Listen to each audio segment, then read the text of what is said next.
మరి ఈ యొక్క సమయంలో కూడి వచ్చిన బిడ్డలందరికీ కూడా మరొకసారి ప్రభువైన యేసుక్రీస్తు వారి శ్రేష్టమైన నామమును బట్టి హృదయపూర్వక వందనాలు. 84వ కీర్తన ఒకసారి 3వ వచనం చదవండి. సైన్యములకు అధిపతియగు యెహోవా, నా రాజా, నా దేవా, నీ బలిపీఠమునొద్దనే పిచ్చుకలకు నివాస స్థలము దొరికెను, పిల్లల పెట్టుటకు వానకోవెలకు గూటి స్థలము దొరికెను. 10వ వచనము, నీ ఆవరణములో ఒక దినము గడుపుట 1000 దినముల కంటే శ్రేష్టము, భక్తిహీనుల గుడారములో నివసించుట కంటే నా దేవుని యొక్క మందిర ద్వారము నొద్ద ఉండుట నాకిష్టం. 8వ వచనము, యెహోవా, సైన్యములకు అధిపతివగు దేవా, నా ప్రార్థన ఆలకించుము, యాకోబు దేవా చెవియొగ్గుము. చాలండి. ఈరోజు ఒక ప్రాముఖ్యమైనటువంటి దినం. మరి యొక్క ప్రసంగ వేదిక మీద యూట్యూబ్ ఛానల్ ద్వారా ఈ యొక్క BTLG పరిచర్యల ద్వారా మరి ఇది వీక్షిస్తూ ఉన్నటువంటి జవ్వాది ఇస్సాక్ కాపు గారి యొక్క బిడ్డలకు కూడా ఈ జీవము గల దేవుని యొక్క సంఘ కాపురిగా ఉన్నటువంటి నేను వందనాలు తెలియపరుస్తూ ఉన్నాను. వినేవారందరికీ కూడా శుభాభివందనములు కలుగునుగాక. మరి వేళ వారి యొక్క గృహములో ఒక భక్తి వాతావరణం అనేటువంటిది ఏర్పడింది అంటే ఏడుకొండల గారే కావచ్చు, సత్యబాబు గారే కావచ్చు, లేకపోతే పోలయ్య గారే కావచ్చు, వారి యొక్క కుటుంబంలో వాళ్ళ నాన్నగారిని అమ్మగారిని నా తల్లి ఏం చేసింది? ప్రభు యొక్క సన్నిధికి నడిపించింది. ఎందుకు ఈ మాటలు చెప్తున్నాను అంటే, నిన్నటి కాల సమయంలో జ్ఞాపకార్థ కూడిక పెట్టుకున్నారు. ఇస్సాక్ గారి యొక్క జ్ఞాపకార్థ కూడిక ఆ యొక్క బిడ్డలు. మరి ఏడుకొండల గారే కావచ్చు, లేకపోతే సత్యబాబు గారే కావచ్చు, అక్కడ ఉన్నటువంటి అనాథ శరణాలయాల్లో కూడా మరి నాన్నగారు నామము పేరట కొన్ని అద్భుతమైనటువంటి కార్యాలు, దేవుడికి నచ్చే కార్యాలు అక్కడ చేసుకున్నారు. అలాగే స్తుతి కూటము కూడా పెట్టించుకున్నారు. నాకు ఫోన్ చేసి కొంచెం నాన్నగారిని స్మరించుకొని జ్ఞాపకం చేసుకొని మీరు కూడా మరి మా కొరకు ప్రార్థన చేయండి అని చెప్పి వారు నాతో పంచుకున్నారు. కాబట్టి ఈరోజు మరి ఇస్సాక్ గారి యొక్క కుటుంబంలో వాళ్ళందరూ కూడా రక్షించబడాలని మనం ప్రార్థన చేయాలి. తల్లి చేసినటువంటి ప్రార్థనను బట్టి వాళ్ళందరూ కూడా తుది శ్వాస వదిలేంత వరకు కూడా భార్యాభర్తలు వారు ఎక్కడ జీవించినప్పటికీ, ఏ సంఘానికి వెళ్ళినప్పటికీ కూడా మా నాన్నగారిని మర్చిపోలేదు, అమ్మగారిని మర్చిపోలేదు, దానియేలు గారిని మర్చిపోలేదు, జీవన్ గారిని మర్చిపోలే. కాబట్టి ఈ యొక్క యూట్యూబ్ ఛానల్ ద్వారా ఆ కుటుంబానికి నేను మరి కృతజ్ఞతలను చెల్లిస్తూ ఉన్నాను. మరి ఈ యొక్క సమయంలో చదవబడినటువంటి వాక్యంలో దాచబడినటువంటి విషయాలు మనం గ్రహిందాం. దాచబడినటువంటి విషయాలు నిజంగా ఈ యొక్క వాక్యము చదువుతున్నటువంటి సమయంలో ఏది నిజం కాదు, దీంట్లో ఉన్నటువంటి విషయాలు ఏది నిజం కాదు. కానీ భక్తుడు ఎందుకని వ్రాసాడు ఈ యొక్క కీర్తన, లేకపోతే ఈ యొక్క పాట? ఒక్కసారి అర్థం చేసుకోండి.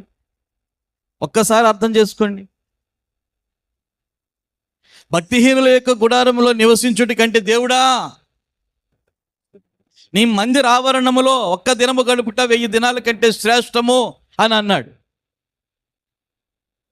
అంటే ఏదో ఒక అనుభవము తాను పొందుకొని ఉండాలి, అంతే కదా? ఏదో ఒక అనుభవం అంటే అక్కడ ఏదో భక్తిహీనులకు ఏదో నష్టం కలిగిందన్నమాట. భక్తిహీనులు అనగా ఎవరు అనుకుందాం? మీరు చెప్పండి. భక్తిహీనులు అంటే ఎవరు చెప్పాలి? ఏమండి, భక్తిహీనులు అంటే ఎవరు?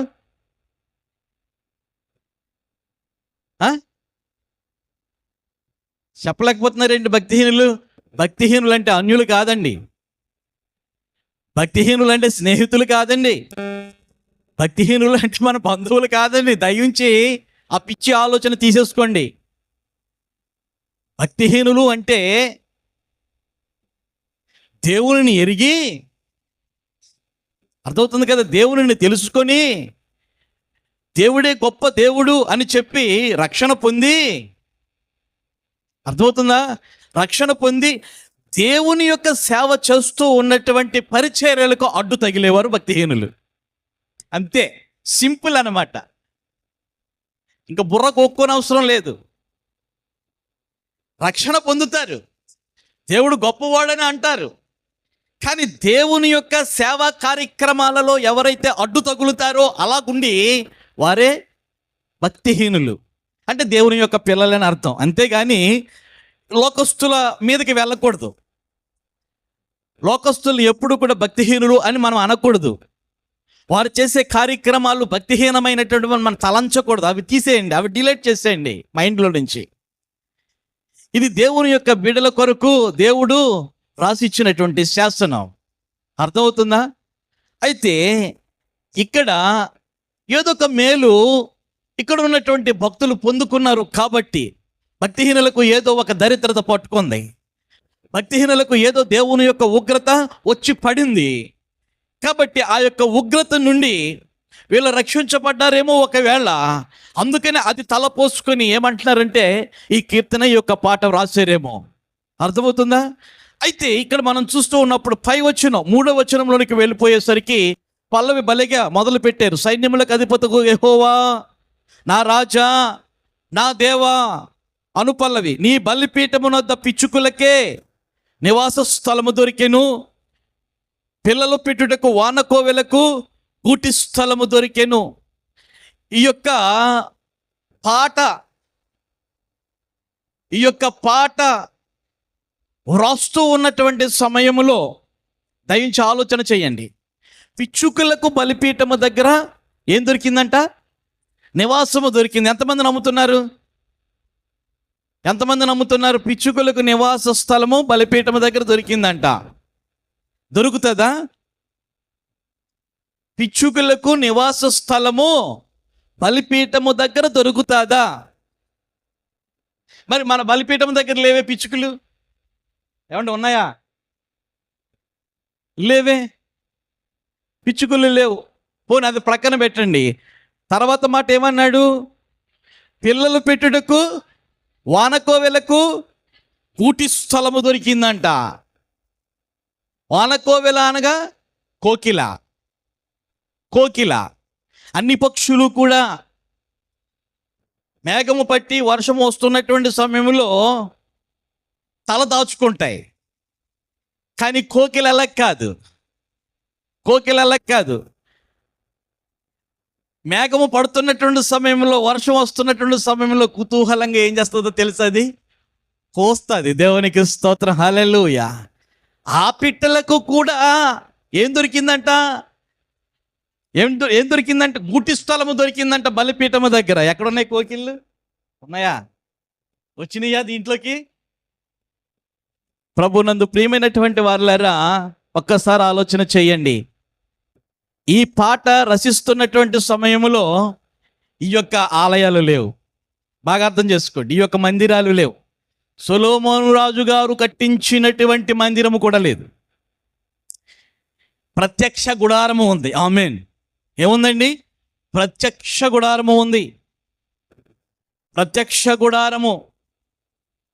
ఆ ప్రత్యక్ష గుడారములో బలిపీఠము ఉంది. ఏముందండి? బలిపీఠము ఉంది. ఆ బలిపీఠము మీద చూడండి, ఆ బలిపీఠము మీద ఎప్పుడూ కూడా పశువు యొక్క మాంసము పేర్చబడి అది తగలబడుతూ ఉంటుంది. అగ్నితో ఏమవుతుందండి? తగలబడుతూ ఉంటుంది, మండుతూ ఉంటుంది. అది దేవాది దేవుని యొక్క ఆజ్ఞ. ఆ ఆజ్ఞ మేరకు ప్రత్యక్ష గుడారములో అతి పరిశుద్ధ స్థలము, తర్వాత పరిశుద్ధ స్థలము, తర్వాత ఆవరణ అని ఉంటుంది. ఆ ఆవరణలో ముందుగా కనబడేది ఏంటో తెలుసా? బలిపీఠము. ఈ బలిపీఠము దాటిన తర్వాత గంగాళము ఉంటుంది. ఆ గంగాళము దగ్గర కాళ్ళు కడుక్కుని ముఖము కడుక్కుని పరిశుద్ధ స్థలములోనికి వెళ్తారు. అక్కడ సన్నిధి రొట్టెల బల్ల ఉంటుంది, తర్వాత దీపస్తంభం ఉంటుంది, ధూప వేదిక ఉంటుంది. దాని తరువాత ఏముంటుందండి? అతి పరిశుద్ధ స్థలము ఉంటుంది. అక్కడ మందసము ఉంటుంది. అర్థమవుతుందని నేను చెప్పింది. అయితే ఈ యొక్క భక్తుడు మరి ఎలాగా రాశాడు అంటారు? ఎప్పుడూ కూడా అగ్ని ఆరిపోకూడదు. ఎక్కడ? బలిపీఠము మీద. బలిపీఠము మీద ఉన్నటువంటి ఆ అగ్ని ఆరిపోకూడదు. ఎల్లప్పుడూ కూడా ఒక సమర్పణ చేసుకున్నటువంటి వ్యక్తి అక్కడ గొర్రెలు కానీ, మేకలు కానీ, ఎద్దులు కానీ, పావురాలు కానీ ఇవి ఎప్పటికప్పుడే వేల సంఖ్యలో ఉంటాయి. వేల సంఖ్యలో ఉంటున్నటువంటి సమయంలో అక్కడ ఉన్నటువంటి పనివారు ఏం చేయాలో తెలుసా? ఆ పశువును వధించి బలిపీఠం మీద పెట్టి ఏం చేయాలండి? బలిపీఠం మీద పెట్టి ఆ బలిపీఠం మీద ఉన్నటువంటి మాంసము బొగ్గైపోయేంత వరకు ఏం చేయాలి? కాల్చాలి. మరి కాల్చుచూ ఉన్నటువంటి సమయములో అక్కడ ఏమీ ఉండదు పిట్టలు కట్టుకోవడానికి. అది కాలుతూ ఉన్నటువంటి సమయంలో ఆ బలిపీఠము నొద్ద పిచ్చుకలు ఎలాగ దాక్కుంటాయి?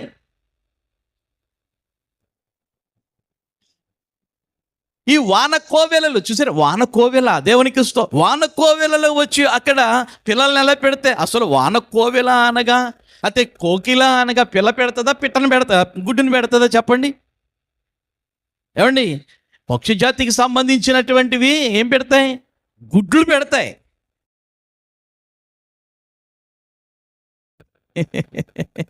అంటే పిల్లలు ఎవరికి పుడతారు?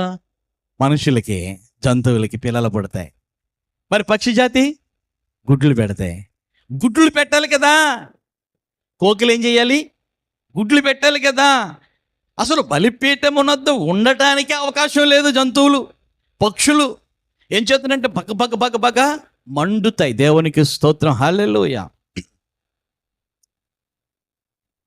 నేను చెప్పాను కదా, ప్రార్థన ధూపం వలె వెళ్ళాలి దేవునికి అని చెప్పి ఒక పశువు ముక్కలు చేసి బలిపీఠం మీద పెట్టి అగ్ని వెలిగిస్తే ఆ పచ్చి మాంసము మండదండి. పచ్చి మాంసము మండదు. దాని మీద పానార్పణము చెయ్యాలి. పానార్పణము అంటే ఏంటి చెప్పాలి? పానార్పణం అంటే ఏంటి? లేవియాకాండం చూడండి, 23వ అధ్యాయము 13వ వచనం. లేవియాకాండం 23:13.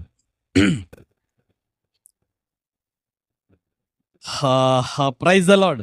దాని నైవేద్యము నూనెతో కలిసిన 2/10 వంతుల గోధుమ పిండి, అది యెహోవాకు ఇంపైన సువాసన గల హోమము, దానినే పానార్పణము అందురు. దేవునికి స్తోత్రం, హల్లెలూయా. దానికి కాస్త ద్రాక్షారసము యాడ్ చేస్తారు. ఇక్కడ ఒక మిశ్రమము కనబడుతూ ఉంది. నూనెతో గోధుమ పిండి కలపాలట. గోధుమ పిండి కలిస్తే అది ఎలా తయారవుతుందంటే ఒక మిశ్రమము కింద, ఒక పేస్ట్ కింద ఏమవుతుంది? అది తయారవ్వాలి. ఏ నూనె వాడతారు అక్కడ? ఒలీవా నూనె. ఏ నూనె? ఒలీవా నూనె. ఆ తయారైనటువంటి ఆ యొక్క మిశ్రమము కొంచెం ద్రాక్షారసము కూడా ఏం చేస్తారంట? యాడ్ చేస్తారంట. ఆ మిశ్రమాన్ని గట్టిగా పిసికి పిసికి పిసికి పిసికి పేస్ట్ అయిన తర్వాత ఆ పేస్ట్ ఏం చేస్తారో తెలుసా? ఆ పేస్ట్ ఏం చేస్తారో తెలుసా? పేర్చబడినటువంటి మాంసపు ముద్ద మీద వేసి అగ్ని వెలిగిస్తే ఈ యొక్క పేస్ట్ ద్వారా చాలా సువాసన ఏమవుతుందటండి?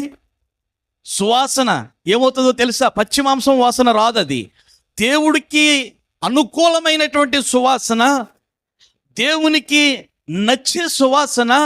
దాని ద్వారా ఏమవుతుందంటే వెళ్తుంది. ఈ మాంసం అంతా ఉడికి ఉడికి ఉడికి ఉడికి ఏమైపోతుంది? అతి తొందరగా బూడిదైపోతుంది. దేవునికి స్తోత్రం, హల్లెలూయా.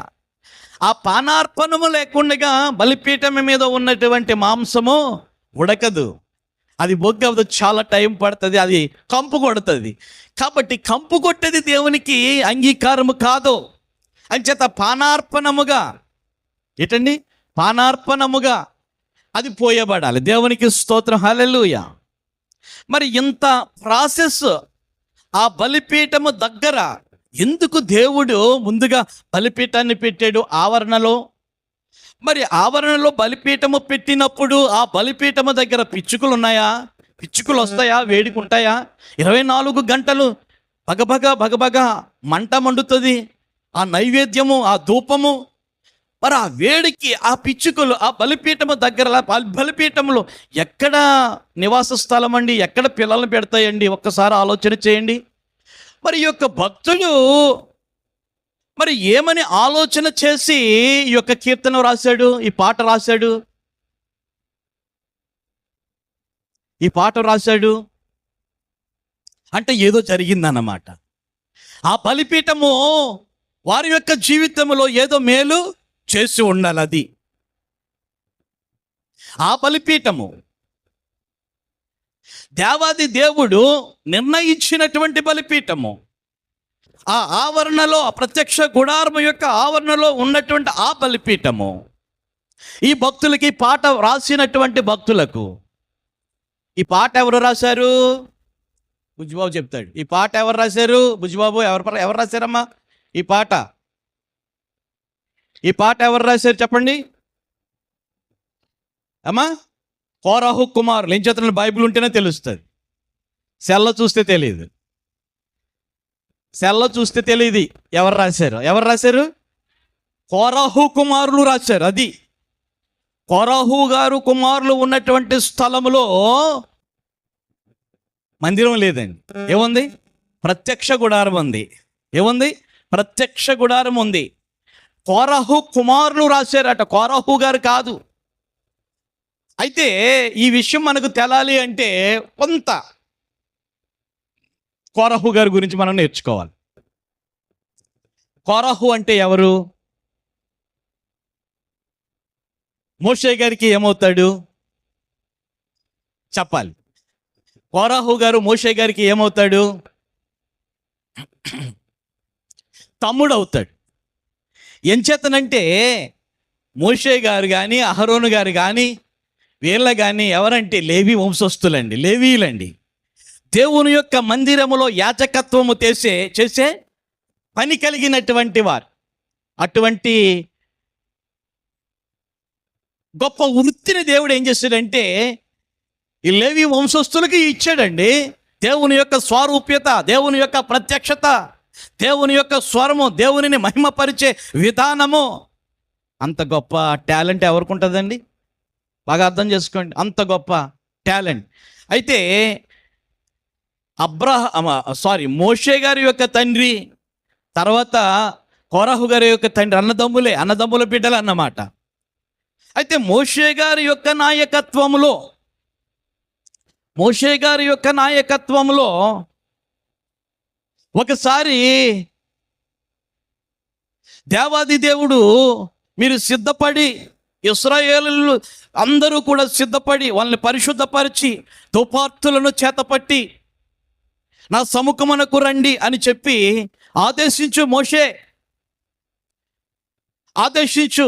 వారితో పాటు ఈ కోరాహు వంశస్థులందరూ కూడా, కోరాహుతో ఉన్నటువంటి వాళ్ళందరూ కూడా రావాలి. దేవుడు ఆదేశిస్తూ దేవుడినైనటువంటి నేను నీకు చెప్తూ ఉన్నాను, నీవు ఏం చెయ్యాలంటే వాళ్ళందరినీ కూడా సిద్ధపరచు. ఎంతమంది ఉంటారండి ఇశ్రాయేలీలు?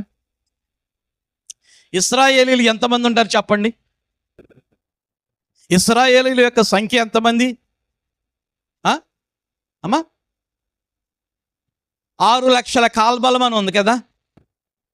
కాల్బలము అనగా కాలుల్లో ఉన్నటువంటి బలం. కాలులో ఎవరికి ఉంటుంది బలం? యవనస్తులకు ఉంటుంది. ఆ యవనస్తులు ఎవరు అంటే సైన్యములో ఉన్నవారు. సైన్యములో ఉన్నటువంటి వారు 6 లక్షల మంది అండి. మరి ఇశ్రాయేలీలు ఎంతమంది? అంటే యవ్వనస్తులు 6 లక్షల మంది అయి ఉన్నప్పుడు ఆ యవ్వనస్తులకు పెళ్ళిళ్ళు అయితే పిల్లలు ఉంటారా? వాళ్ళు 6 లక్షల మందా? సంసారం చేస్తే పిల్లలు పుడతారా? 2 పిల్లల్ని వేసుకోండి, వాళ్ళు ఎంతమంది అవుతారో మీకు తెలుస్తుంది. ఈ యవ్వనస్తులకు తల్లిదండ్రులు ఉంటారా? తల్లి 6 లక్షలు, తండ్రి 6 లక్షలు, మొత్తం ఎన్ని లక్షలు? ఇన్ని లక్షల మందిని మోషే గారు రమ్మనంటే వచ్చేస్తారా? అంటే ఏదో ఒక పని చెయ్యాలి మోషే గారు. ఆయన ఒక కొండ మీదకి వెళ్ళి శృంగనాదము చేసేవాడంట. శృంగనాదము అనగా కొమ్ము అట్టుకుని ఏం చేసేవారు? గట్టిగా ఊదేవాడు. నేను ఊదాను. విజయవాడ వెళ్ళినప్పుడు ఆ పాస్టర్ గారు ఇస్రాయేలు దేశం వెళ్ళారు, అక్కడి నుంచి కొమ్ము తెచ్చారు. ఆయనకి ఊదటం వచ్చింది, నాకు రావటం లేదు. నేను ఫోటో కూడా తీయించుకున్నాను. అర్థమవుతుందా? ఎంత గట్టిగానో ఎంత శబ్దమో వస్తుంది అన్నమాట ఆ కొమ్ము బోర.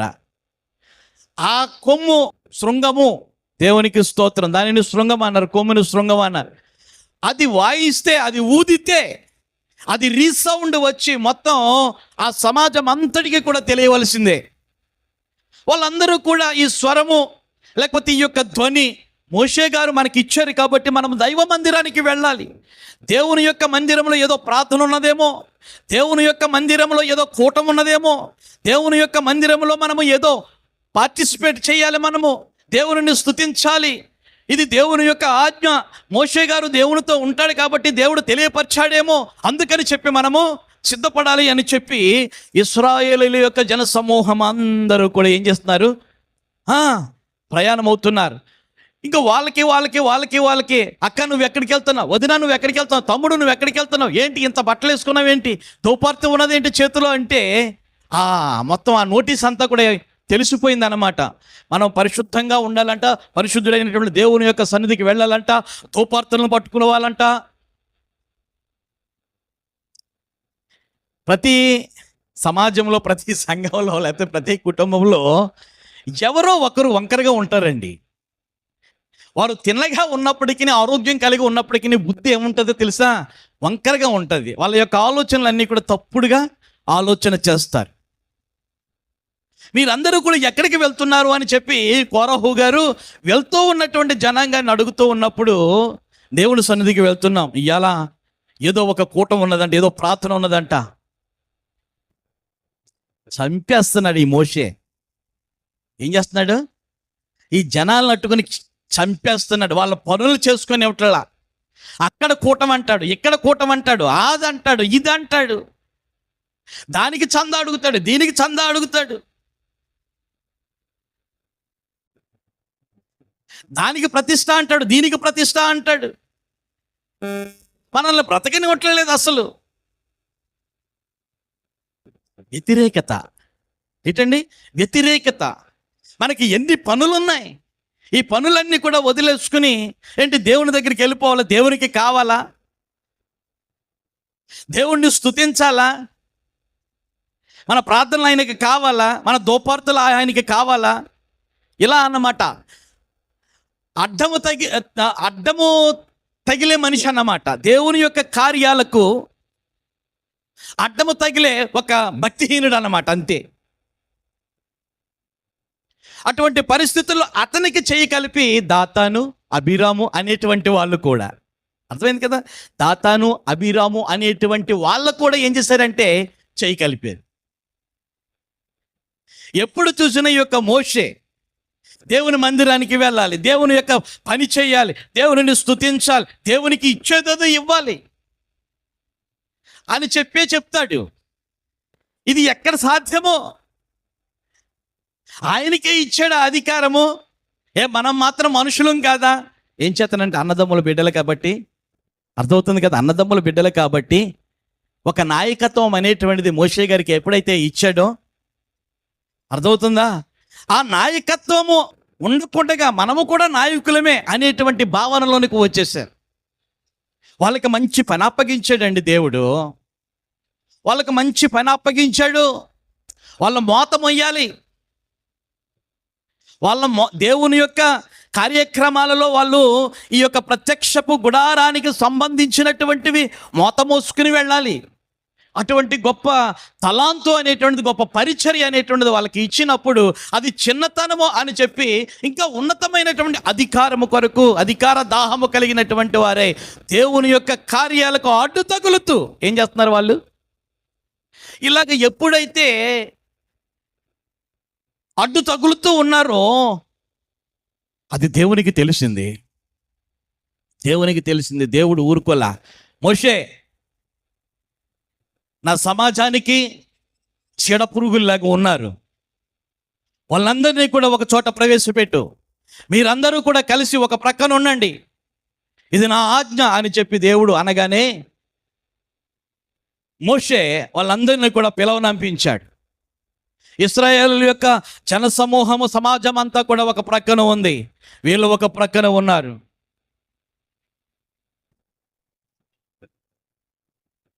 మోషే గారితో దేవుడు అంటూ ఉన్నాడు, మోషే,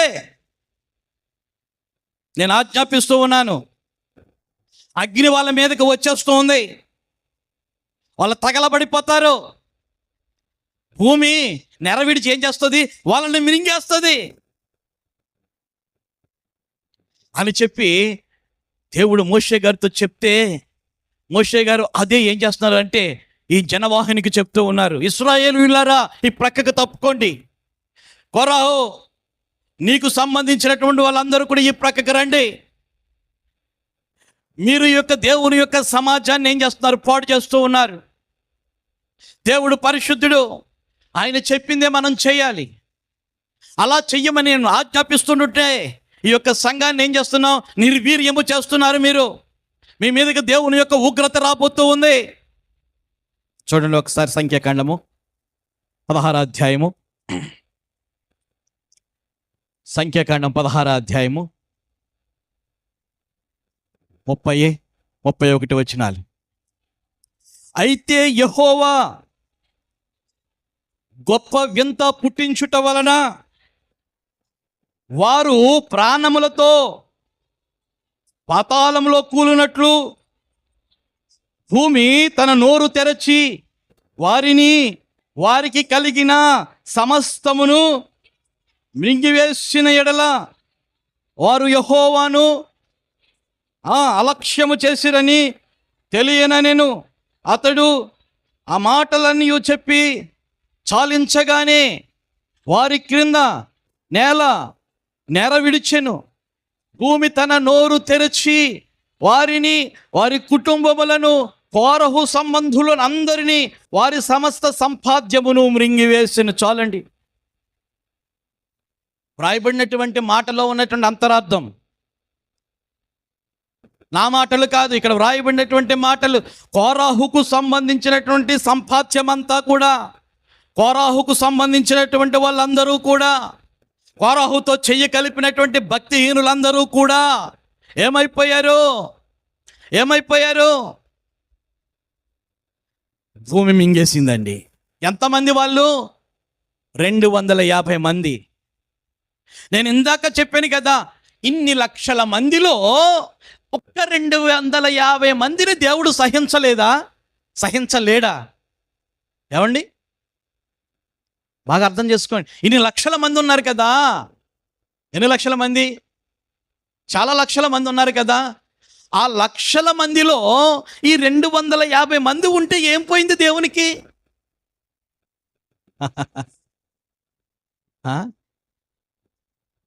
కొబ్బరి చెట్టు ఇంత ఉంటుంది, వేరికి చిన్న పురుగు పడితే చాలండి, ఏమైపోతుంది? మువ్వు. సంఘము కూడా అంతే, సమాజము కూడా అంతే,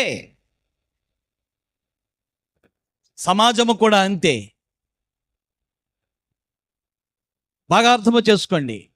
గృహము కూడా అంతే. 10 మంది కలకల్లాడుతూ చక్కగా సంతోషముగా జీవిస్తున్నటువంటి సమయంలో ఎవడో ఒకరు త్రాగుబోతుడు ఉన్నాడు అనుకోండి, మానసిక వ్యధ ఆ కుటుంబానికి. మన పరువు పోగొడుతున్నాడు, మన పరువు పోయేటట్లుగా చేస్తూ ఉన్నాడు. వాడు బాగా తాగి అక్కడ పడిపోతున్నాడు, ఇక్కడ పడిపోతున్నాడు, తల ఎత్తుకునేటువంటి స్థితి ఉంటుందా ఉండదా? కొన్ని ఇంతమంది ఉన్నాం కదా, ఒకడు తాగుతున్నాడని చెప్పి సంతోషంగా ఉంటారా? మనం ఎవరైనా సంతోషంగా ఉంటారా? ప్రభువునందు ప్రియమైనటువంటి వారులారా, దేవుని యొక్క ఆలోచన కూడా అదే. 40 లేకపోతే 60 లక్షల మంది అనుకుందాం, పోనీ వాళ్ళందరినీ కలిపితే 60 లక్షల మంది అనుకుందాం. 60 లక్షల్లో 250 మంది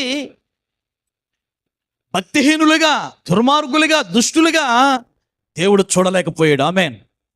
అర్థమైందా? యెహెజ్కేలు దేవుడితో అంటాడు, ప్రభువా ఏంటి నాయనా వీళ్ళందరూ ఇలా చచ్చిపోతున్నారు, ఏమైంది నీకు ఇలా చంపేస్తున్నావు అని చెప్పి అంటే, దుష్టులు చచ్చిపోవటం నాకు ఏమైనా ఇష్టం ఏంట్రా అన్నాడు. అంతే.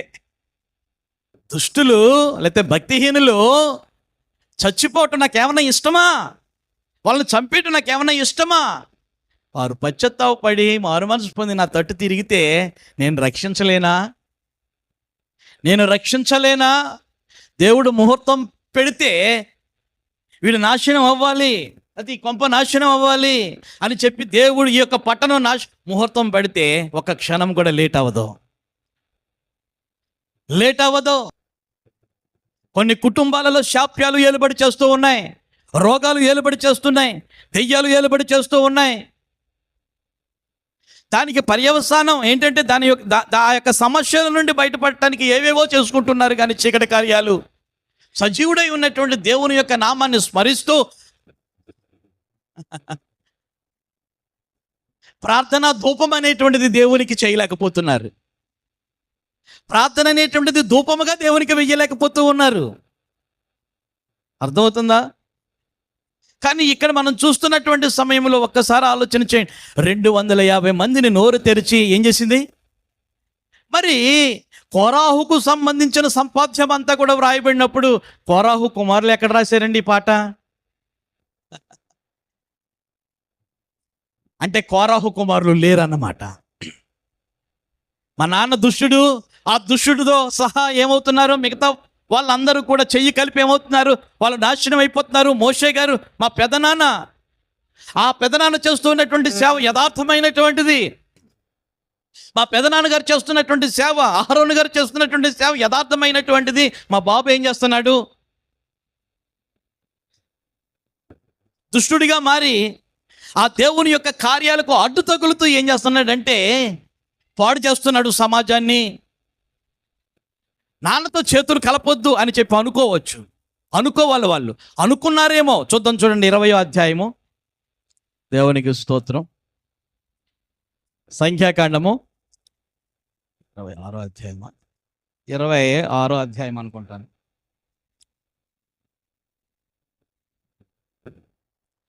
26వ అధ్యాయం 10వ వచనం.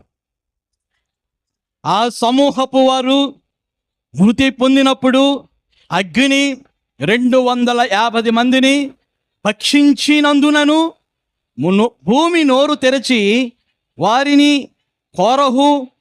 కోరహును మింగివేసినందునను వారు దృష్టాంతములైరి. ఇప్పటి వరకు కూడా మనకి వాళ్ళు ఏమవుతున్నారో తెలుసా? ఆ విధమైనటువంటి పరిస్థితి సమాజంలో, దేవుని యొక్క సమాజంలో మనం గనక చేసినట్లయితే మన పరిస్థితి కూడా అంతే కదా అని చెప్పి వాళ్ళు మార్గదర్శకులు అవుతున్నారు మనకి. తర్వాత అయితే కోరహు కుమారులు చావలేదు. ఏమయ్యారండి? ఎంచేతనంటే తల్లిదండ్రుల యొక్క శాపములు, తల్లిదండ్రుల యొక్క పాపములు బిడ్డలను కూడా ఏం చేస్తాయి? పట్టి పీడించేస్తాయి. దేవుడు అన్యాయస్తుడు కాదు, దేవుడు పక్షపాతి కాడు. మరి అటువంటి సమయంలో వారి మీదకి ఇటువంటి అగ్ని, ఇటువంటి శాపము వస్తున్నటువంటి సమయంలో కల్లారా ఆ కొడుకులు చూశారంటే ఎంతమందో తెలుసా? కోరహు గారికి 4 కుమారులు. ఎంతమంది అండి? 4 కుమారులు. చిన్నోళ్ళు మార్పు వచ్చింది.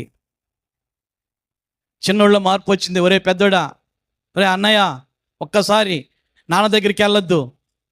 మన పెదనాన్న ఏం మాట అయితే అన్నాడో అగ్ని వచ్చేస్తుంది, భూమి నెరవిడుస్తుంది, వాళ్ళు చచ్చిపోతారు. మనం ఇక్కడ ఉండొద్దు. అది చూస్తున్నటువంటి సమయంలో ఆ ఉగ్రత నుండి మనము పరిగెట్టుకుంటూ వెళ్ళిపోదామని చెప్పి ఒక ప్లాన్ వేసుకున్నారంట వీళ్ళ. దేవునికి స్తోత్రం.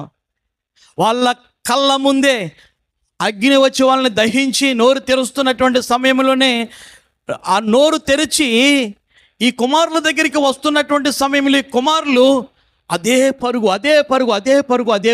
వాళ్ళని తరుముకుంటూ భూమి ఏం చేస్తుందంట? వెళ్ళిపోతుందంట. వాళ్ళను కూడా చంపడానికి వెళ్ళిపోతూ ఉన్నటువంటి సమయంలో వాళ్ళు ఏం చేశారంటే ఆ పాలెము వెలుపల ఉన్నటువంటి ఆ ప్రత్యక్షపు గుడారంలోనికి వెళ్ళిపోయారు వీళ్ళు. దేవునికి స్తోత్రం, హల్లెలూయా. ప్రత్యక్షపు గుడారము లోనికి వెళ్ళిపోతూ ఉన్నప్పుడు మెయిన్ గేట్ ఉంటుంది. ఆ గేట్ తీసుకుని ఎవరైనా సరే అదే గేట్ ద్వారా వెళ్ళాలి. అర్థమైంది కదా? ఎవరైనా సరే మనకి గేటు ఒకటే కదా, ఆ గేటు ఒక్కటే దేవుడు ఏం చేశాడంటే మనకు పెట్టాడు. అది ఏంటంటే మెయిన్ గేట్ అన్నమాట. ఆ గేటు ద్వారా ఏం చేయాలంటే లోపలికి రావాలి. లోపలికి రాగానే ఏం తగులుతా చెప్పండి? బలిపీఠం. ఆమేన్. ఏంటండి? బలిపీఠము ఉంటుంది. బలిపీఠానికి 4 కొమ్ములు ఉంటాయి, దానిని మోస్తారు. ఈ బలిపీఠాన్ని ఏం చేస్తారంటే ఎక్కడికి వెళ్ళమని, ఎక్కడ గుడారం వేసుకోమని మోషేకి ఆజ్ఞాపిస్తాడో అక్కడికి మరలా ఈ సామాన్లు అన్నీ కూడా గుడారం అంతా కూడా వెళ్ళిపోవాల్సిందే. ఎందుకని ప్రత్యక్షపు గుడారం అంటే సమాజముతో నేను ఉండిపోతాను అని చెప్పి దేవుడు ఏం చేశాడంటే మోషే గారితో చెప్పాడు, మీతో నేను ఉండిపోతాను, సమీపింపరాని తేజస్సులో నేను ఉన్నప్పటికీ కూడా, దేవదూతలు నన్ను అక్కడ సేవిస్తున్నప్పటికీ కూడా, వీళ్ళందరూ కూడా నేను ఏర్పాటు చేసుకున్నటువంటి జనాంగము, వీరితో నేను ఉండిపోవాలంటే నాకు ప్రత్యేకమైనటువంటి స్థలం కావాలి. ప్రత్యక్ష గుడారం యొక్క నిర్మాణం ఆయన చెప్పాడు. చెప్పిన దానిలో ఆవరణములో గేటు తీసుకున్నటువంటి వెంటనే ఏం కనపడుతుందో తెలుసా? బలిపీఠము కనబడుతుంది. ఆమేన్. బలిపీఠానికి 4 కొమ్ములు ఉంటాయి. ఒక కొమ్ము చిన్నోడు అట్టుకున్నాడు, ఒక కొమ్ము చిన్నోడు ఎట్టుకున్నాడు, ఒక కొమ్ము ఇంకొకడు అట్టుకున్నాడు, ఇంకొక కొమ్ము ఇంకొకడు అట్టుకున్నాడు. మొత్తం 4 కూడా ఏమైపోయారంటే బలిపీఠాన్ని పట్టుకున్నారు. అది బలిపీఠము పట్టుకోగానే ఆవరణ దగ్గరకు నెర తెరుచుకుని వచ్చినటువంటి భూమి ఏమైపోయిందో తెలుసా? మళ్ళా దేవునికి మొరపెడుతుంది అంట, తండ్రి నీవు నాకు అప్పగించినటువంటి పని, నీ మందిరంలోనికి నేను వెళ్ళలేకపోతున్నాను. నీ మందిర ఆవరణంలో ఉన్నటువంటి బలిపీఠాన్ని వాళ్ళు పట్టుకున్నారు, ఏమి చేయమంటావంటే వెళ్ళిపో. వాళ్ళు సేవ్ అయిపోయారు, వాళ్ళు నేను రక్షించాను. దేవునికి స్తోత్రం, హల్లెలూయా. ప్రభునందు ప్రియమైనటువంటి వారులారా, ఎందుకనంటే వాళ్ళు ఏమని భావించుకున్నారో తెలుసా?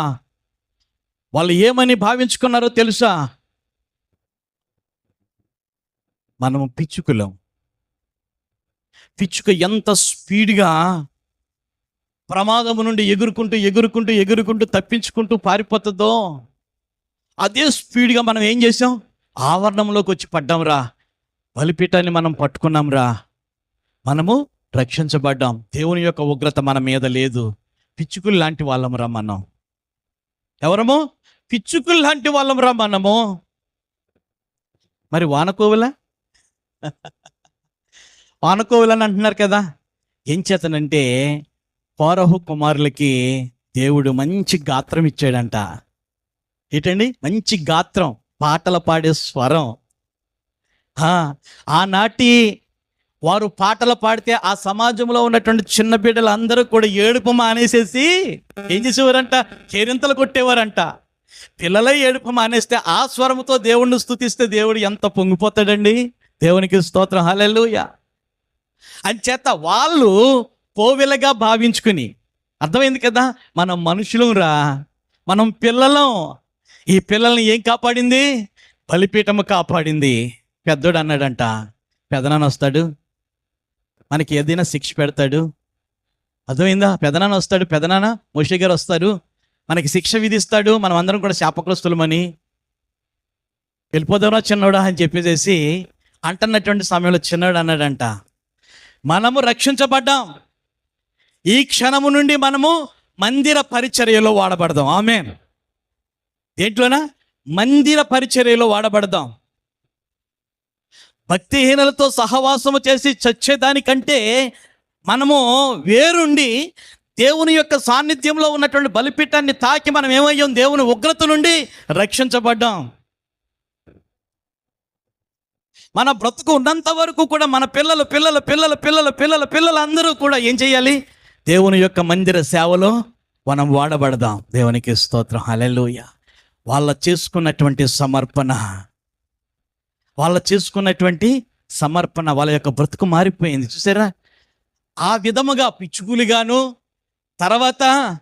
తర్వాత కోకిలలుగాను వాళ్ళే భావించి ఏం చేశారో తెలుసా? బలిపీఠాన్ని దగ్గర ఏం దొరికింది? పిచ్చుకలకు నివాస స్థలము. అప్పటి నుంచి ఇప్పటి వరకు కూడా వాళ్ళు ఎటువంటి వాళ్ళంటే దేవుని యొక్క సేవ చేస్తున్నటువంటి వారు. దేవునికి స్తోత్రం, హల్లెలూయా. బాగా గుర్తించుకోండి, ఇక్కడ బలిపీఠం ఉంది కదా అని చెప్పి మనం బలిపీఠం మీద పశువు అయితే పానార్పణ చేయక్కర్లా. ఏం చేతనంటే యేసుక్రీస్తు ప్రభువారు ఆ బలిపీఠానికి సాదృశ్యంగా సిలువ మీద తన యొక్క ప్రాణం పెట్టాడు. దేవునికి స్తోత్రం, హల్లెలూయా. అర్థమైంది కదా. ఆ బలిపీఠం మీద, సిలువ బలిపీఠం మీద ఆయన ఏం చేశాడంటే తన యొక్క ప్రాణం పెట్టాడు. ఆయనే వదకు తేబడినటువంటి గొర్రె పిల్లవలే, వదకు తేబడినటువంటి గొర్రె పిల్లవలే యోహాను గారు ఒక పేరు పెట్టారు, లోక పాపములను మోసుకొని పోవు దేవుని గొర్రె పిల్ల. హల్లెలూయా. ఇప్పుడు భక్తిహీనులు ఎవరంటారు? కోరహుకు సంబంధించినటువంటి వాళ్ళందరూ కూడా భక్తిహీనులే. అటువంటి భక్తిహీనత మనలో ఉన్నదేమో ఒక్కసారి ఆలోచన చేసుకుని, దేవాది దేవుడు మన కొరకు బలైపోయాడు. ఆ యొక్క మాంసమును మనకిస్తున్నాడు. దేవునికి స్తోత్రం. ఆయన యొక్క రక్తంను మనకిస్తూ ఉన్నాడు.